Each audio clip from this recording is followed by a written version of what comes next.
Hey guys, I'm Andy Reesmeyer. Welcome back to DweebCast. He's Star Killer, he's Doomsday, and a vampire with kind of a conscience. Ladies and gentlemen, Sam Witwer. Yeah. Thank you for hanging out with us today. Thank you for having me. So everybody wants to know, let's start with Being Human. Sure. Season 4, found out, kind of sad, it's going to be the last one. Yeah, and I wish they'd announced that a little bit earlier, because it sort of pulls a rug out from underneath the feet of the fans, whereas we knew this, we've known it for over a year. Okay. The whole story with that was that, I don't know how much I'm at liberty to say, but there was some weird stuff behind the scenes that had nothing to do really with ratings. And it really put us in a position where our budget was cut a little bit because Universal bought the show, right?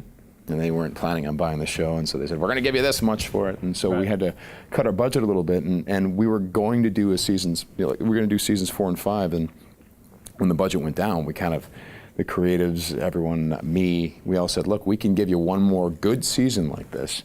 A fifth would be a disaster. So we just don't have the money. Right, you knew a while back that it was sort of... We did, because under those circumstances, we asked, we're like, look, can we just finish it off with 4? Because we can give you a good 4. We can't do a good 5, you know? It's just, at that point, we'd be out of money, and, you know, like, our parents would be guesting on the show, basically. Which actually might be kind of cool. I don't know. You know, it might be. The thing is that, you know, it's Being Human was always a very modestly budgeted show, hugely.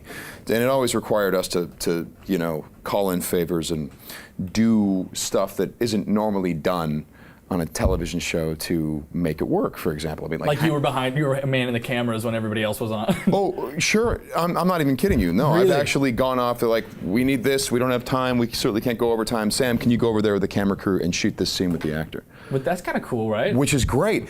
I mean, the thing is these are a lot of the reasons why actors, directors, producers like to do like independent film, because when you have a smaller budget, you have to, you have to improvise a lot more.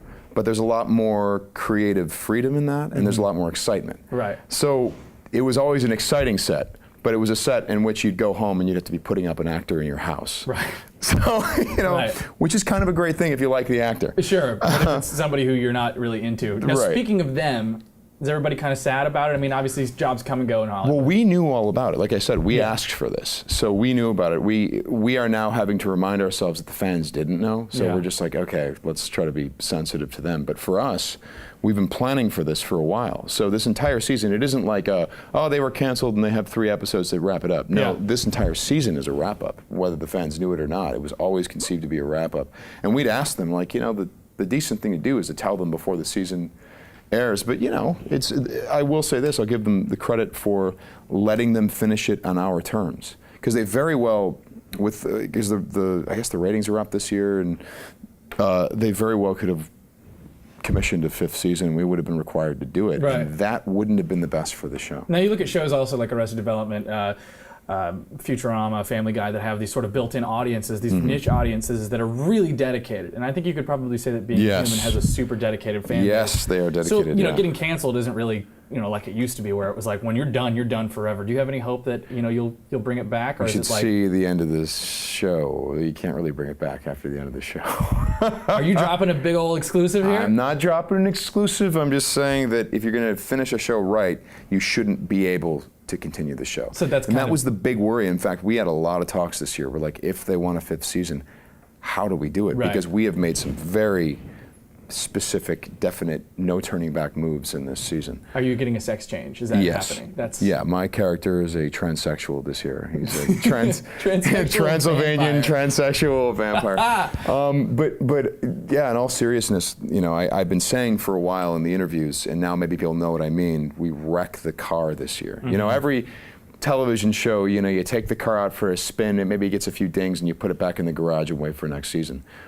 Well, we don't do that. We smash the car all over the neighborhood. There's pieces of it in the street, and then we blow up the garage. Wow. So that's an incredibly visual and graphic metaphor. Oh, it is. It is. By the end of it, I mean, it's, you know, like I said, supernatural body parts. There were things that we did in this season that Sci-Fi wouldn't let us do in other seasons. Really? And they haven't happened yet. Well, because they can't cancel you. Well, that's it. It's like, well, what are they going to do? Well, you know, they were concerned. There were things that we wanted to do with the show They said, well, if you do that, that really changes a lot of stuff. It makes it more problematic for later seasons. And so this season we're like, well, we're going to do them all now. Right, and so far the show's been really good about fan service and about like catering to this group of people who are so dedicated to it. When we wrap up the show, do you think it's more of that? Do you think it's like we're really doing justice to like these people who have stuck with you since the beginning? I think so. Yeah. Absolutely, I think so. I mean, there's even these episodes we're doing now where we go back to the first season, but it's an alternate first season. It's sort of a Back to the Future 2 version of the first season. And love it. And it's, it is very much for the fans who've stuck with us all those years, because they are now seeing these events that they remember playing out differently, and characters that have been long dead and all that stuff. But the fun thing is that this does actually have something to do with the main plot of the story, and it will leave us in a different place by the end of, when it is all said and done. It's not one of those things where you just do it, hit a reset button, and it's like it never happened. Right.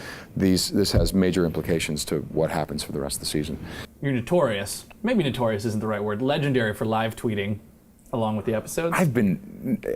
These last few episodes have not been my best live tweets, but I do show up. You have to get in the mood. You light some candles, like, turn the lights out. Yeah, it just depends on how distracted I am at any given moment. If I have a guest over, it's really hard to live tweet. Do you feel at all like a bizarre sort of like meta experience of watching yourself and then commenting on yourself, watching yourself in the show, and this sort of? I hate watching myself. I mean, I feel like the live tweeting experience is just like MST3King my own show. just making fun of what it is that we're doing, and which I always think. Did your producers have an issue with that? No. They, the producers are crazy. These people are insane. You have to be working TV. Yeah, they're right, but they're happy so long as the fans have an incentive to tune in live. They were going to do like a Google Hangout during our premiere.